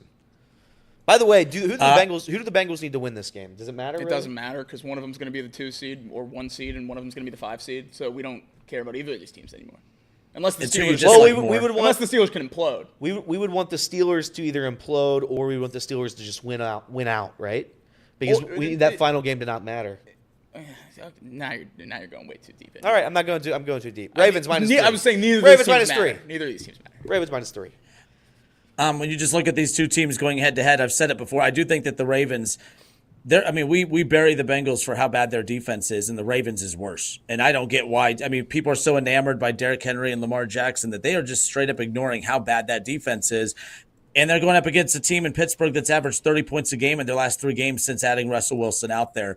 The Steelers running the football well, one of the best running. I mean, over the last couple 3 games that they put up 30, they've had 150-plus rushing yards. Russell Wilson's been great. George Pickens looks like a true number 1 wide receiver. Special teams is off. They're great at special teams as well. The Steelers are the best team. They are the better team. They are when you add the run game and the pass game and the defense and special teams. Baltimore, I don't think is even close to being that right now, as good as Derrick Henry and Lamar Jackson are. I'm picking Pittsburgh, and I have them winning by 10. I think Pittsburgh, because we've seen the Ravens offense take advantage of bad defenses. They're not playing a bad defense. And we saw actually Derrick Henry at the first half kind of get stifled a little bit by the Bengals in that first half. Pittsburgh's tough to run the football on as well. I'm very intrigued by this matchup. I do think Pittsburgh puts everyone on notice with a 10-point win against Baltimore at home on Sunday. That'd be big time. I would be taking a stranglehold in the AFC North. I will say the Ravens have a bad defense, but they have good defensive players. They have horrendous defense. Worse than the Bengals. I think that they have good defensive players. That's where the Bengals have a bad defense. They have 1 good defensive player. I think the Ravens have more than that. I think the Ravens also have 2 good defensive players. Madubuike and Roquan Smith. Moving on to the last one here. The Chargers and your Cincinnati Bengals. Chargers a 1.5 favorite at home. I know you've talked about 3 reasons you feel confident they could win. Also 3 reasons you're concerned to a certain extent as well. How are we feeling about this matchup? Obviously, the Bengals have the Chargers and the Steelers back-to-back weeks. Can't focus on the Steelers till you get through the Chargers. Bengals looking to get their first win over a good team this season. Do they get it done on Sunday night? I'm not going to bet on the season to end, so give me the Bengals. I don't want to give a pick. I give a pick every week and it never works. I don't know. There's nothing I can do. All I do know is 90% of the money is on the Bengals again. Every single week, the public is all over the Bengals and it's killing us. We need the public to be on the Chargers one time. So I'll take the Chargers plus 1.5. Terrible. I would never bet this in a million years. I'd never bet hard-earned dollars on the Chargers plus 1.5 at their at -1.5 at their fake home stadium against my team. I would never bet that. I would never put my money on it. But I'll do it here for the sake that every public person is on the Bengals. Everyone. So I'm going to take the Chargers in hopes to do the same thing, jinx it. But it doesn't work, so who cares? Burrow's 17-3 against the spread as an underdog, but I don't know what that record is outright. I don't think it's nearly as dominant outright, but he covers all the spreads. Good news is, I mean, right, you almost have to win this game. Yeah. My only concern is, as dominant as the Bengals look against bad defenses, they look very average and below average at times against very good defenses. I don't know what to make of that. Like the Giants, you could say they're a bad team, yes, but they're a very good defense with a good pass rush, good secondary. And Joe Burrow and Jamar Chase, we talked about playing hero ball all season. They weren't playing hero ball against the Giants. They didn't play hero ball against the Browns. They didn't play hero ball against the Eagles. All three of those teams have very good defenses.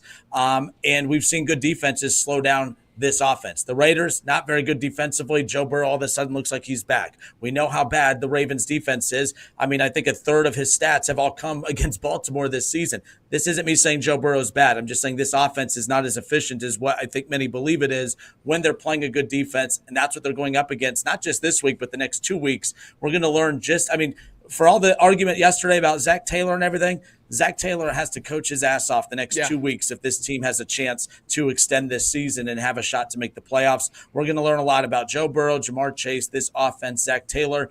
We're not going to learn anything about the defense. We know the defense is bad. We're going to learn just how good this offense actually is when they face a real defense over the next 2 weeks, and it hasn't looked great against good defenses over the last month and a half. So we'll see what happens. I like the Chargers in this one because at the same time, as bad as that Bengals defense is, Justin Herbert's a very good quarterback. And I don't like his weapons, but he's been able to make opportunistic plays throughout the season enough to get them to the record that they have now, holding on to a playoff spot.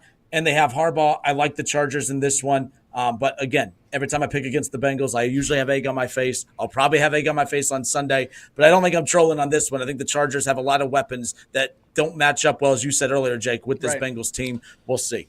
Putting the onus on Zach Taylor is going to be the headline for the rest of the season because with the Bengals' remaining games, I think they have a coaching advantage in 2 of them because they play Fat Mike down in Dallas and he can't coach to save his life. And then they play Brian Callahan, who was Zach Taylor's underling. So I'll give Zach Taylor the edge there. Every other game the rest of the year, the Bengals are going to have, at least on paper, a coaching disadvantage and a pretty big one. I mean, Harbaugh, Tomlin, Sean Payton, Stefanski.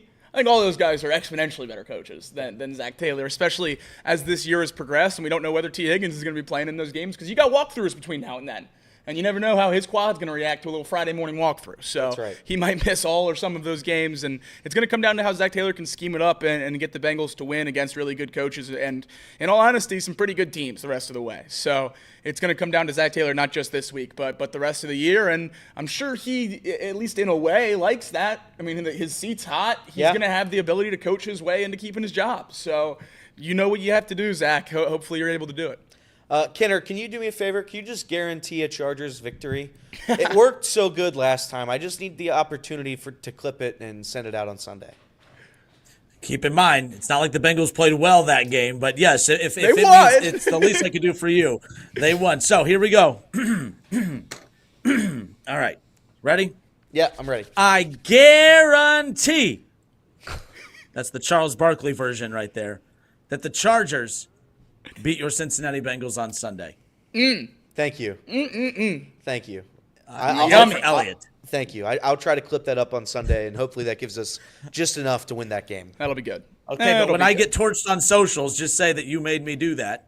Okay. Because I didn't guarantee it earlier. I just slightly picked the Chargers. I like the world that the Bengals end this season 5-12, and 3 of those wins were Kinner guarantee losses. Those are just victories zero in itself. beat on this team. Yeah, just no clue. Yeah. All right, this is Off the Bench presented by United Dairy Farmers, Chatterbox Sports on YouTube, ESPN 1410 Wingham and Dayton. Any other matchups that are intriguing to you? Look, no one's excited, of course, about the Dolphins and Raiders, but the Dolphins mathematically back in the hunt as well. They're a 7-point favorite at home with the Raiders in town. Obviously, Miami, if they get a win on Sunday, they're right there nipping at the heels of the Bengals still. And that's a new team added to the list of teams fighting for a final playoff spot that the Bengals are having to fight off as well. So we'll see what ends up happening there. But outside of that, really no, Vikings, Titans, That's Jaguars, the game I was Lions. going to point out, and it's not obviously the best matchup, Vikings-Titans, but with the way Sam Darnold's looked in the last couple of weeks, I am locked in on the Vikings games to see what's happening with him. Because if he returns to Sam Darnold of the last decade, then they're in trouble. Like they're going to have to figure something out, and the trade deadline's already passed. He is just your quarterback, and they're a team who, outside of that quarterback position, has been really, really good this year and is set up for success. He has 3 touchdowns to 5 interceptions in the last 2 weeks. Yeah. That's abysmal. They've been able to win both of those games, but I don't know how much longer you can expect that to last. So I'm going to be watching that Vikings game, even though it's against the Titans, not a marquee matchup, but that's going to play big into that NFC playoff picture if Sam Darnold's not playing at the level he was playing at the start this year. Seahawks 49ers is a game. I think that'll be a very, very good game. That division's still up in the air for everybody. Yeah. I think that I'm looking at the Lions Jaguars. It might be the Doug Peterson game. Ooh. If the Lions can put up 400 on the Jaguars, then maybe, just maybe, will he get fired at the end of that game? He's not going to make it to the end of the season. There's just no way he makes it to the end of the season. I don't know. I think they've had so many chances to fire him by now. You can't do it in London. Well, you should have fired him after he lost to the Eagles. Okay. And then he could have just stayed in Philly where he belongs. But listen, if you lose this game like 49-0, he's gone. If the order of the London games were flipped, he would have been fired. Correct. I agree. Because they played the Bears and lost in embarrassing fashion, turned around and stomped the Patriots. Yep. If you flip those, he's fired before you get back. Yep. Yeah, they got to get him out of there. Well, maybe not this week, but then they go to Houston. So if they can get rolled back-to-back weeks, maybe we can get Doug out of it. Put him out of his misery when it's all said and done. All right, we have one more short radio segment to go as we wrap things up here on a Friday. More Off the Bench when we come back.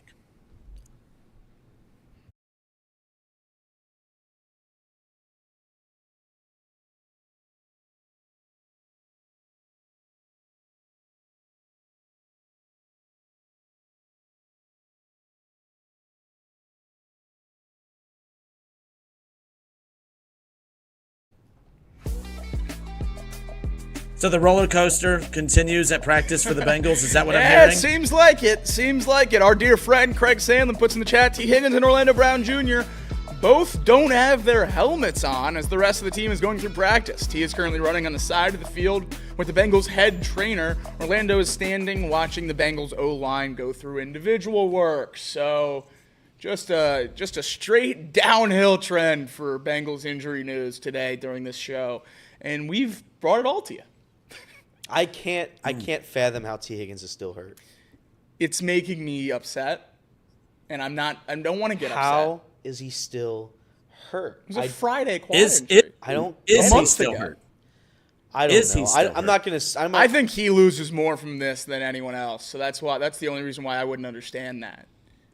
I think even if he tears his ACL, he's in the same spot free agent wise if he misses 8 games for a quad injury. Yeah. Like I think he's the biggest benefactor to playing more games this year, more than the Bengals even are. So I don't know. The one that would make sense to me if you're going to fudge injury news would definitely be Jamar on the rookie contract, not the guy with $20 million guaranteed free agent next year with the main concern as he hits the open market being can he play a full season. I think he's losing millions a week with this stuff. We say that, but then ESPN and others keep putting out those based on all the agents and all the sources they have that, hey, T is going to be the most sought after free agent this upcoming offseason. If he is getting, and whether it's good advice or bad advice, he's getting some advice to say, hey, like he may be healthy enough to play, but is he healthy enough that, that he's willing to go risk playing injured? I think some of these of him being cautious could be, hey, I'm probably healthy enough to play, but I'm not going to go risk it when it's all said and done. Now, if this team was 7-3, 8-2, top the division, maybe, but nonetheless, we'll see. And I truly don't believe that is the case, but those are the scenarios that kind of go through the heads of a lot of people when critiquing this team or critiquing these situations. We only have a couple minutes left. College football, not the sexiest weekend of college football. Georgia, Tennessee, the big one, of course, but I don't think there's any other top 25 showdowns outside of, I think, a 25 versus 23. And I'm trying to find where that matchup even is right now as I'm Missouri and South Carolina. Top 25 showdown. Nobody cares about that one. Missouri, that's not although true. technically That's not true. Missouri kind of in the mix though, right? Alabama fans are the biggest Missouri fans in the world. Missouri's got to keep winning these games because with the 6-way potential tie at the top of the conference, the games that matter are conference opponent winning percentage. So the teams you've beat, their winning percentage in the conference is the only thing that's going to affect who goes to the SEC championship, assuming Georgia beats Tennessee this weekend. So Missouri and South Carolina has massive implications on Alabama, Tennessee, LSU, on who would end up going to the SEC championship in that potential 6-way tie. So these games that seemingly don't matter at all have huge implications on who ends up going to Atlanta at the end of the season. The biggest one coming at the end of the year, Missouri-Arkansas, which if chalk happens the whole way, last week of the season game will determine LSU or Alabama in Atlanta. So these games with teams that might not matter at all, check out how it affects the SEC standings because they could affect some teams at the top. Big upset alert. What's your upset pick heading into the weekend as we wrap things up on the radio? Ooh. That's a good question. I'm gonna take. Are we picking spreads or money lines for the upset? Money lines. Only money lines. lines. Spreads. Money lines. Okay. I like it. I like it. I'm gonna take Wisconsin. You know what?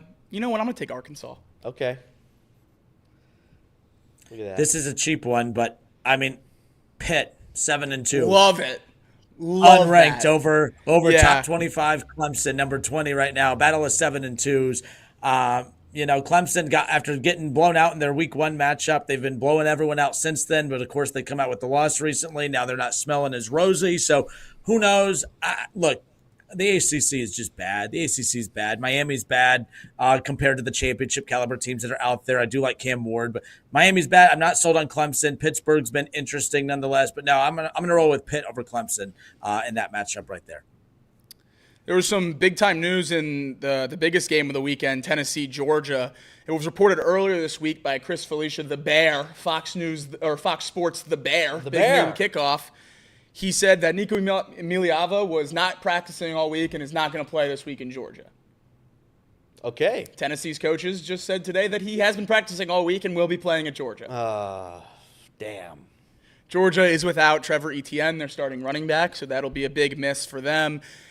Conflicting reports coming across the board on Nico. It seems like he's going to at least try to play or at least go through pregame warm-ups by Chris Lowe of ESPN, but it was reported earlier this week that he hadn't been practicing. So we'll see what happens with that one. Definitely something to keep an eye on. Big implications on the playoffs in that game. The Bear. All right. How do these people keep doing that? I don't know. How do you report something as a big-name journalist that's just not true? That's crazy to me. That's crazy. It sounds like nothing it's happens fake news. Nothing sounds like it's maybe there's leaks going around, just like that backup quarterback in Chicago. Oh, we can talk about that real quick. All right. No, we can't. We got to be done. Radio-wise. But pick up Great. this. This is not a radio story anyway. Okay, cool. This is Off the Bench, presented by United Dairy Farmers. Have a great weekend, everybody. Happy Friday, and until next Monday, this has been Off the Bench, 1410 ESPN Radio, Chatterbox Sports on YouTube. Deuces. Whoop.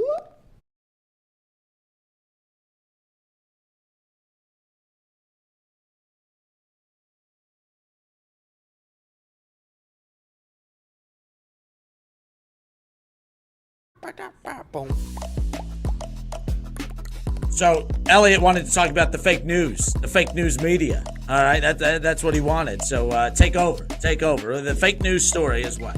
Jacob's the one that has the story. I just saw him send it yesterday, and it's very, very funny. That's right. There's been reports in Chicago that the backup quarterback over about 3 years, 2 or 3 years. Yeah. Backup quarterback, what's his name? Tyson Bagent. We all remember him. He has the shooting sleeve, tattoo sleeve. He wears the sleeve.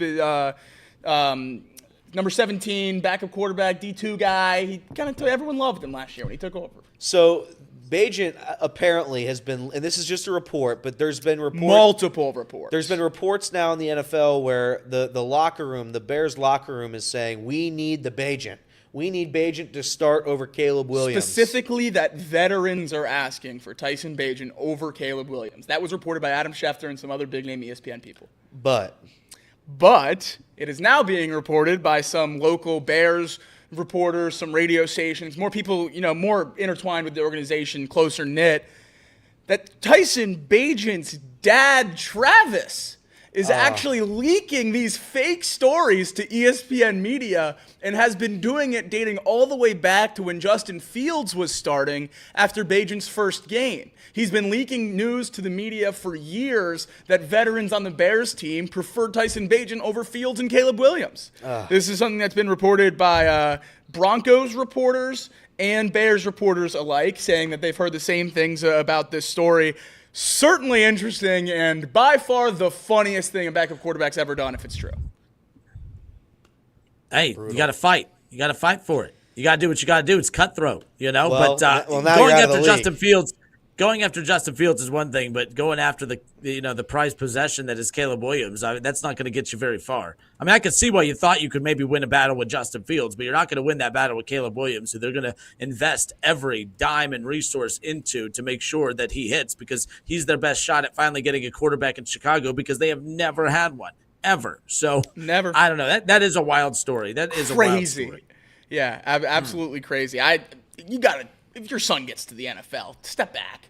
You got to step back. I mean, I'd like to say high You hear school that? step back.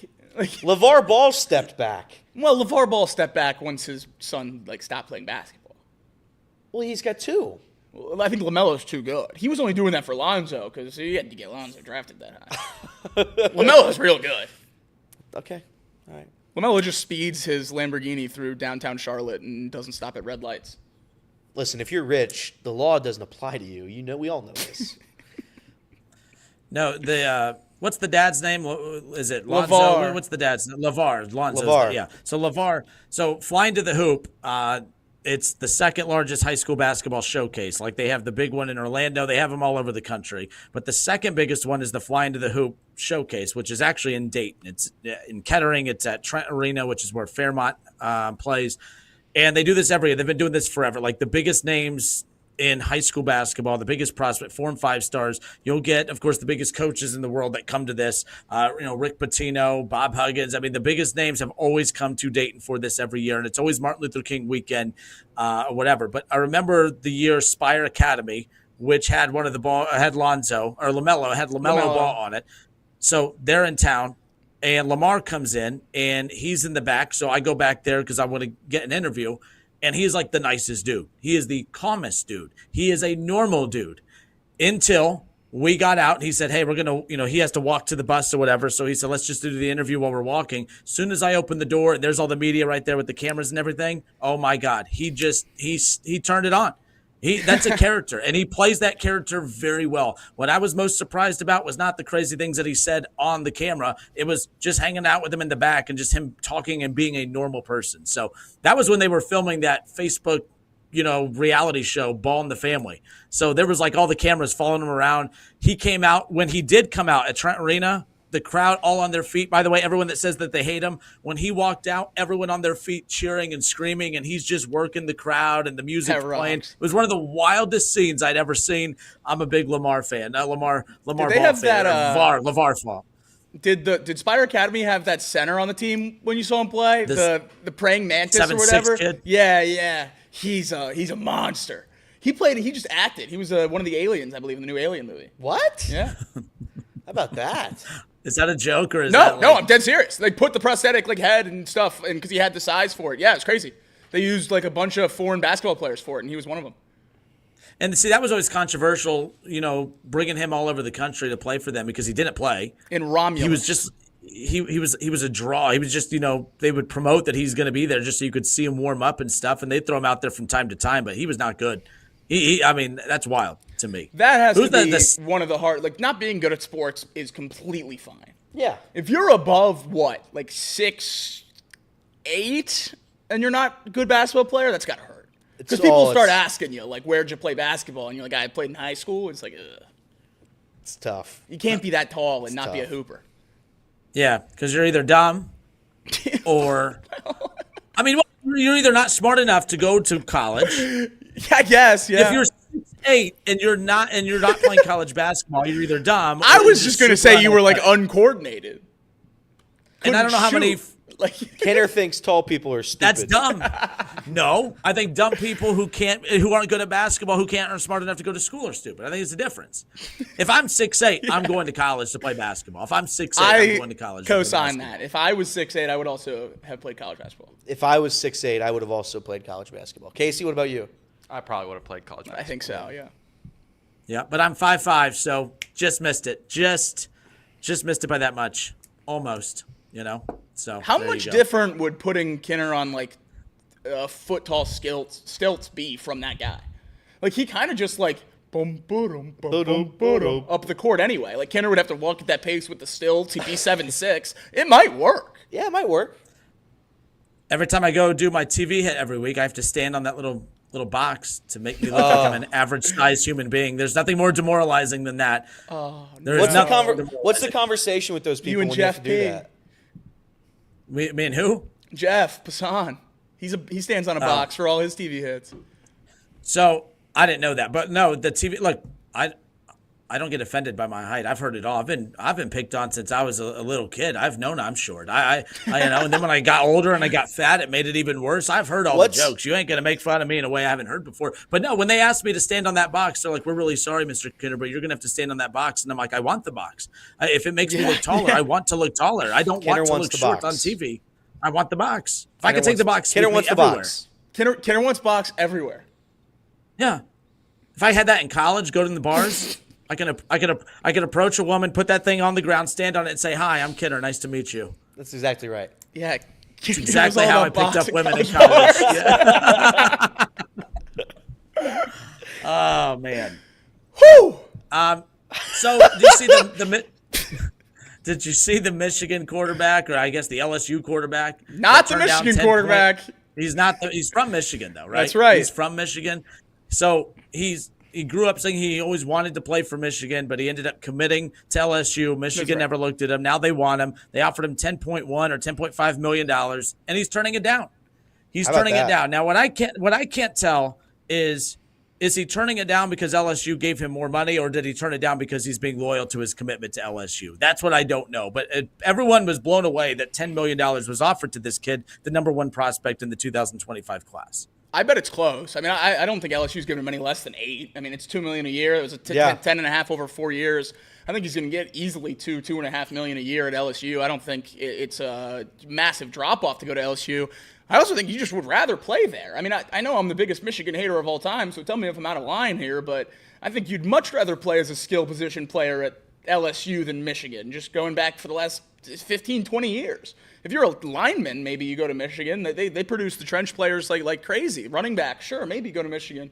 If I'm a quarterback or a wide receiver or a DB, I'm not going to Michigan over LSU. No way.